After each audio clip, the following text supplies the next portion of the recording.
Hello and welcome to Cars with Kasey, Episode 7. Today I'll be discussing some of my favorite features in current cars.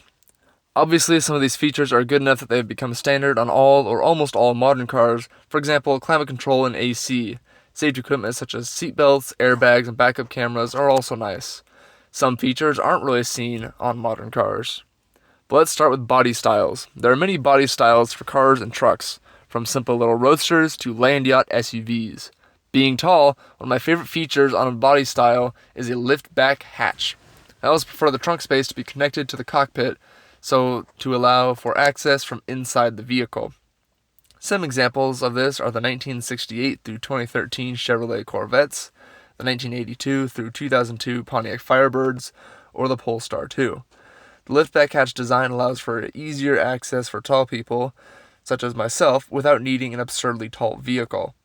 To carry more people, I would prefer a car with 4 to 5 seats, so a sedan. As for styling, I prefer a more boxy look with exaggerated rear fenders. This can be exemplified by cars like the 5th generation Chevrolet Camaro, 7th generation Ford Mustang, and the 1st generation Pontiac Firebird. Additionally, I prefer the concept of the headlights of a car being a part of a single grille, such as the 2024-2025 Ford F-150s, 3rd generation Dodge Challengers, and 3rd generation Plymouth Barracudas. Speaking of lights, I enjoy running lights that take the form of amber lights, such as the 3rd generation Ford F-150 Raptor and most modern gas-powered Kias.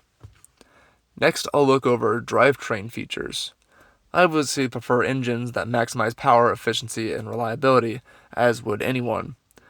My current favorite engine is the current 3.5-liter Ford EcoBoost V6 in the F-150 spec. Compared to its V8 counterpart, it is less expensive, more reliable, more powerful, and more efficient. I also prefer cars with a dual-clutch transmission. They can be driven as an automatic or be overridden by the driver to be a semi-auto sequential, and they have faster shift times than other transmissions. And easily my favorite layout for a drivetrain is a 4x4, so that I can switch between rear-wheel drive and all-wheel drive on demand. For comfort features, I do have a few favorites. I enjoy cars with HUDs in the windshield that will display information about your driving in front of you without having to look down under the steering wheel. I prefer analog interiors with the only screens being an information pop-up in the instrument cluster and a map in the center console. I also like the night panel feature from Saab cars.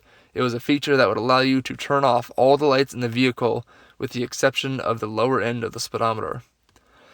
Wing windows, as seen on older trucks, is also a good feature, allowing for powerful inside airflow without needing to roll down a window.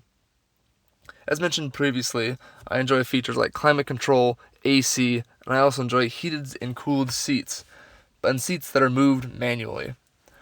In many Fords, the pedals can be adjusted forward or backwards to adjust the driver's position in the vehicle, and that is a feature I would easily take.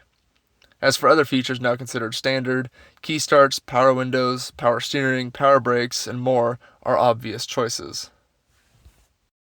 If you have enjoyed today's short episode of Cars with Kasey, please keep in mind that you can tune in tomorrow for a double release. Tomorrow I will be talking about the Ford Ranger in the United States. I can be found on Instagram, YouTube, and Spotify. The podcast title is Cars with Kasey across all 3 platforms. On Instagram and YouTube, I can be found under the username TavlingAppa. That's Tavling, Tavling, Appa, APA. I've enjoyed talking to you in this episode, and I look forward to talking to you in the next.